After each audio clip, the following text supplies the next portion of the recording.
6 বছর বয়সে যখন আর 8-10টা বালক নিজের সোনালী শৈশব পার করছে, সেই বয়সে নিজের চোখের সামনে দেখতে পান সাজানো পরিবারটা ধ্বংস হয়ে যেতে। বসনিয়ার যুদ্ধে হারান পরিবারের ত্রাণকর্তা দাদাকে। সার্বিয়ান সৈন্যরা ধ্বংস করে দেন শেষ সম্বল ভিটেমাটিটুকুও। শরণার্থী হয়ে আশ্রয় নেন তৎকালীন ইউগোস্লাভিয়া, বর্তমানে ক্রোয়েশিয়ার জাদার শহরে। অপরিচিত জায়গা, অচেনা গন্তব্য, থামাতে পারেনি যার ইচ্ছা শক্তি, রুখতে পারেনি যার ফুটবল প্রেম, মুছে দিতে পারেনি তার মনের গেঁথে ফেলা স্বপ্ন। সেই ছোট্ট বালকটি আজকের মিডফিল্ডের কারিগর লুকা মদ্রিচ। হোটেলে পার্কিং লটে ঘন্টার পর ঘন্টা পড়ে থাকতেন ফুটবলটা নিয়ে। সাথের বন্ধুরা যখন খেলতে খেলতে ক্লান্ত হয়ে মাঠের কোণে বসে পড়ত, তখনও সে বলটা নিয়ে মাঠের এই প্রান্ত থেকে ও প্রান্তে ঘুরে বেড়াতো। এভাবেই একদিন স্থানীয় ক্লাব এনকে জাদারের কোচের নজরে পড়েন তিনি। ফুটবল নিয়ে পাগলামি করা বালকটাকে নিয়ে যান তার একাডেমিতে। সময়ের ব্যবধানে ছোট্ট বালকটা হয়ে যান একাডেমির মধ্যমণি। মাত্র 16 বছর বয়সে যোগ দেন ক্রোয়েশিয়ার বিখ্যাত ক্লাব ডায়নামো জাগ্রেবের যুব একাডেমিতে।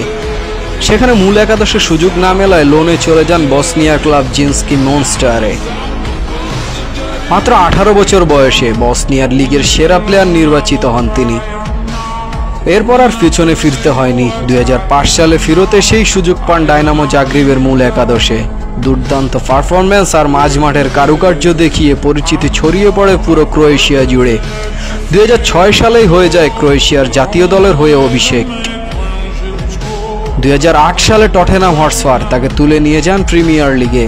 2008 থেকে 2012 4 বছরে নিজেকে মেলে ধরেন অনন্য রূপে। পাসিং অ্যাকুরেসি, স্কিল, ম্যাচ নিয়ন্ত্রণ ও দূরপাল্লার শটে মুগ্ধ করে ফেলেন সবাইকে। নজরে পড়ে যান স্প্যানিশ ক্লাব রিয়াল মাদ্রিদের।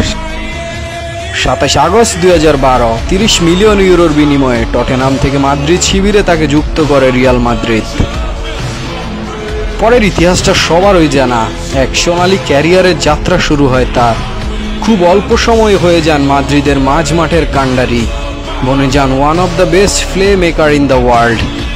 সফেদ সাদা জার্সিটাতে গড়তে থাকেন একের পর এক ইতিহাস।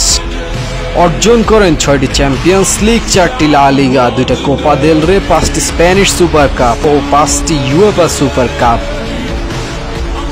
নিজের স্কিল আর দক্ষতা দেখিয়ে একাধিকবার জায়গা করে নেন UEFA team of the year, FIFPro world একাদশে। লুকা মদ্রিচের ক্যারিয়ারের সবচেয়ে সোনালী বছরটা বোধহয় 2018 সালটা। সেই সালেই ক্রোয়েশিয়াকে ওয়ার্ল্ড কাপ ফাইনালে তুলে হন টুর্নামেন্টের গোল্ডেন বল উইনার। সেই বছরই হন UEFA best player, FIFA best player এবং মেসি রোনালদোদের 10 বছরের আধিপত্য ভেঙে দিয়ে হয়ে যান ব্যালন ডিওর জয়ী। 2012 থেকে 25 মাদ্রিদের জার্সি গায়ে করেন 30+ গোল আর 70+ অ্যাসিস্ট। মাদ্রিদ আর মদ্রিচ সম্পর্কটা শুধু ক্লাব আর প্লেয়ারের না, সম্পর্কটা আত্মার, সম্পর্কটা প্রেমময় নিবেদনের। মদ্রিচ মাদ্রিদের জাদুকর, মদ্রিচ মধ্য মাঠের জাদুকর। মাদ্রিদের ক্যারিয়ারে কখনো উচ্চ বেতনের চাহিদা দেখাননি তিনি, মোহে পড়েননি অন্য ক্লাবের বিশাল অঙ্কের অপারে। আজীবন স্মৃতিতে গেঁথে রেখেছেন আর বলে গেছেন, রিয়াল মাদ্রিদ শুধু আমাকে সম্মান দেয়নি, জীবন দিয়েছে, আমি চিরকাল এখানেই থাকতে চাই। বার্নাবুর গ্যালারি থেকে ঘাসগুলো যেন তাকে খুব বেশিই আপন করে নিয়েছিল। প্রত্যেকটা নতুন চুক্তিতে তিনি বলতেন, আমার বয়স যতই বাড়ুক, বার্নাবুর গ্যালারির চিৎকার যতদিন উচ্চারিত হবে, আমার পা দুটো পূর্বের থেকেও দ্বিগুণ গতিতে ছুটতে থাকবে।